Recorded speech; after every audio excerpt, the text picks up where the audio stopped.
And when the gates of heaven had closed behind her, and hell refused their proffered thrones, then Lilith and Samael did as they pleased. They carved out a covenant for themselves and their followers from blood and flame, binding forgotten spirits and exiled gods to their banners. And so it was that they built their kingdom in the space between light and darkness. A place of shadow where only the damned and the desperate could hope to find purchase. Welcome to my channel. Today we're talking about the demon lords. Let's dive in. Lilith, first mentioned in the Babylonian Talmud, and later appearing in Christian texts as the first wife of Adam, is both revered and reviled as a figure of immense power, though she may have been a Sumerian goddess in her own right at some point. This history has been lost to time or perhaps deliberately erased. By the time Lilith appears in the Jewish mystical texts known as the Zohar, she is little more than a demonic figure who preys upon sleeping men, stealing their breath and causing them to die in their beds. Though occasionally you will find mention of her as a benevolent force as well, one who aids women in their struggles against male domination. In the oldest surviving text which features her, the alphabet of Ben Sira, she is described as being able to grant boons to those worthy enough to seek her out, though she is also portrayed as cruel and vengeful when disrespected. Samael, on the other hand, does not appear in Jewish mythology until the medieval period. His name, meaning poison of God, is taken from a line in the Book of Tobit, referring to an angel who disguises himself as Azrael and tempts Tobit's son, but is ultimately driven off by the invocation of the true Azrael. While Samael's exact origins are murky, his title, the Angel of Death, tells us much about how he came to be viewed by later kabbalistic writers. He became synonymous with the destructive aspect of the Qliphoth, the inverted tree of life, and he was said to rule over the fallen angels known as Therim, beings of immense power and knowledge who fell from grace after coveting the secrets of the Holy One. As one of the most terrifying of these rebel angels, Samael became closely associated with the serpent that tempted Eve in the Garden of Eden, and was even said to have sired the first of the Nephilim, those unholy giants whose very names strike terror into the hearts of men. It was he who corrupted the righteous, leading them down paths of sin and damnation for his own amusement. It should be noted that before the emergence of Samael, another archangel held the title Angel of Death, Raziel. However, as the centuries passed, this honor was transferred to Samael, possibly due to the fact that Raziel was seen as too similar to Gabriel, one of the principal archangels, and thus the powers attributed to Raziel were divided amongst his fellow angels. Now, while it would be easy to dismiss the figures of Lilith and Samael as mere figures of folklore, I believe there is something deeper going on here, a truth buried under layers of cultural baggage and misinterpretations. When we look beyond the fear and loathing that these two figures inspire in their tellers and their victims, we can begin to see a different story emerge, a story of immense power and a tragic loss of innocence.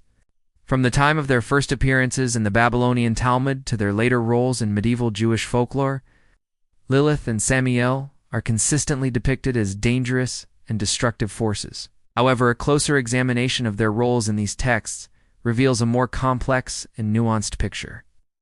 In each telling, we see the influence of external forces that have shaped and manipulated these figures for their own purposes.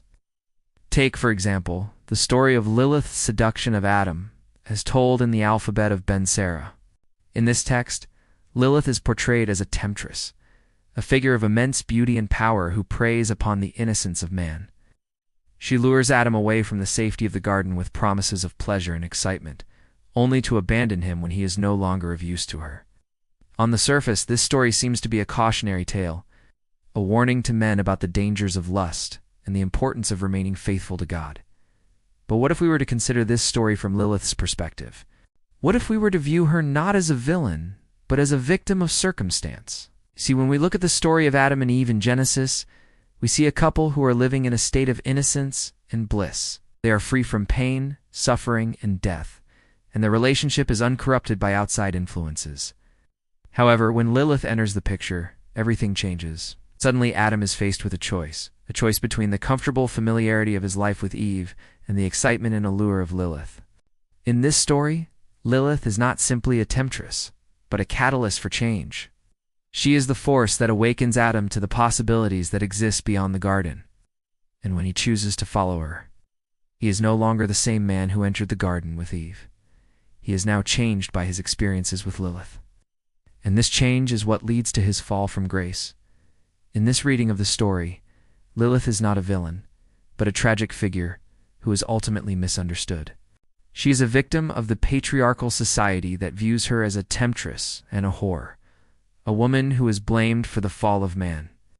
Now let's shift our attention to the figure of Samael. Like Lilith, Samael is often portrayed as a dangerous and destructive force, the angel of death who brings plague and pestilence wherever he goes. However, I believe that this portrayal of Samael is the result of a deliberate campaign to demonize him. After all, Samael is one of the few angels who is not bound to the service of the Most High. He is free to roam the earth and do as he pleases, and this freedom has made him a target for those who seek to control him. The story of Tobit is a prime example of this. In this story, Samael appears to Tobit's son, Raphael, disguised as an angel of God, tempts him with promises of power and knowledge. However, when Raphael invokes the true angel of God, Samael is driven off. This story is clearly an attempt to bring Samael under the control of the Most High, to paint him as a fallen angel who is defeated by the forces of good. But what if we were to read this story in a different light? What if we were to view it as an allegory for the struggle between free will and divine authority? In this reading, Samael represents free will, the ability to choose one's own path in life, regardless of the consequences. He offers Tobit's son power and knowledge, but he does not force him to accept these gifts. In fact, he gives Tobit's son the opportunity to refuse his offer and choose a different path instead. Ultimately, it is Tobit's son who decides to invoke Michael and relinquish his free will in favor of divine obedience. In this reading, Samael is not a fallen angel, but a symbol of the human capacity for free will and the desire for knowledge and power. He is not defeated by the forces of good, but simply chooses to walk away from an offer he is not comfortable with. As I'm sure you can see, looking beyond the traditional depictions of these figures allows us to appreciate their complexity and the depth of their characters. It also allows us to see how these figures have been manipulated and distorted over the years by those who sought to control them. But what does this mean for us today? Why should we care about the plight of Lilith and Samael? I believe that by understanding their stories and appreciating their humanity, we can better understand ourselves.